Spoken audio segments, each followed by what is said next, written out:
Are we booing Bregman? Are we ignoring Bregman? Bregman. Maybe he's not even on your mind anymore, although he's having a great year and the Tigers' third baseman is batting 100 with 0 extra base hits. So it'd be an upgrade? Slight upgrade. The other stuff is more of a, hey, what just happened? They lost 2 or 3 to the Rangers. Rangers, I think, are a sneaky good team that hadn't played well, and you got to see what they're capable of this weekend. There's no panic in losing 2 of 3. It's their first home series loss of the year. But I do think there is a concern emerging. This Jack Flaherty thing is now 3 rough starts in a row. The fastball velocity is down. It's hittable, and teams are teeing off. Mize, who had pitched like the team's number 2, has a hammy injury. He's gone on the injured list. Hammies can linger. They say it's minor, but it's 15 days. Throw in that Job is going through an understandably up and down rookie season. His ERA is almost 5. Suddenly, a strength of this team is a question mark. And we know they can handle it in the short term. They proved it. But I do think it's a concern how valid you guys can tell us. That's part of the conversation today. And the other thing is Tarik Skubal. Tarik Skubal threw another dazzling start on Friday night. Mm-hmm. He's in the midst of one of those stretches. And you remember what those stretches were like because Justin Verlander used to have those stretches. Any night he could throw a no-hitter. And he had a perfect game through 5 or into the 5th. Skubal's last 6 starts, he's given up 1 walk and struck out 50 batters. 50-1 strikeout to walk. What did I see his? I may have this number wrong, but his swing and miss on Friday was 32. It was like 1 of every 3 pitches. Yeah, I think up until that point, I think he had just thrown the 22nd one, and Dan Dickerson had said, or whoever was watching on TV. I don't remember if it was Dan or not, but maybe it was Benetti. It probably would have been Benetti. 23. So he obviously blew past that. He is as dominant a pitcher as we've ever seen. Now, I'm not going to sit there and say he's better than Verlander. That would be lunacy right now because of the length of JV's career and what he was able to do. But peak. In stretches, yeah, he's as dominant as we've ever seen. Whenever he pitches well, you have people who get very excited and you want to put him in the MVP conversation, and we can do that. There's also people that get a little panicky because he's not signed long-term. And what does this mean? Is he going to walk? To me, I have a super simple solution to this. Mm-hmm. First of all, it's not a conversation until the season ends. You're in contention. You're not trading him at the deadline. You have multiple years of team control. We are not talking about trading Tarik Skubal. If he rounds out this year healthy and he continues to pitch as dominant as any Tigers pitcher in my life, last year his ERA and WHIP were identical to Verlander's MVP season, and he's better this year.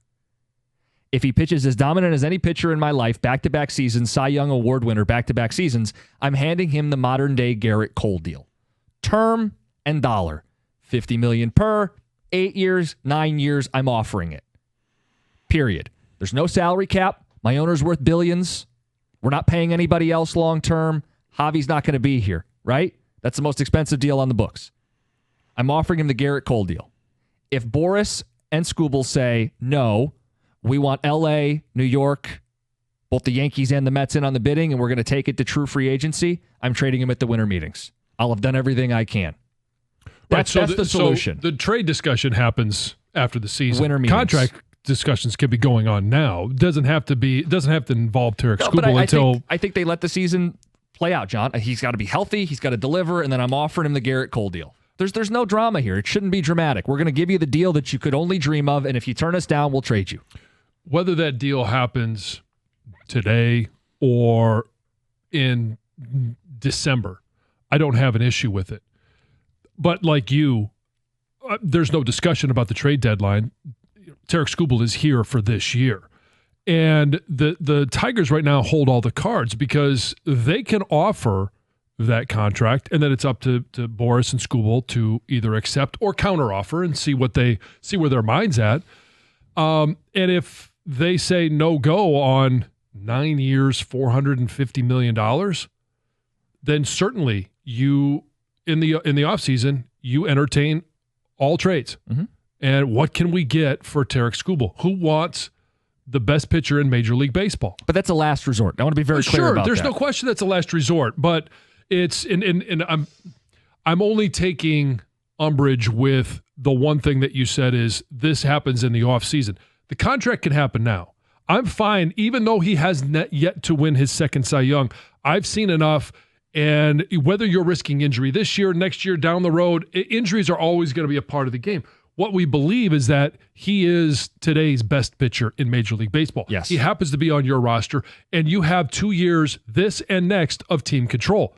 So you offer the contract, and it could be now, could be in the offseason, that's fine. If he's not signed long-term going into next season, then yeah, you have to maximize the value. You don't want to get into a bidding war and then come away with nothing after next year. Right. And there was the reports going into last year's winter meetings that the offer to Skubal was not competitive.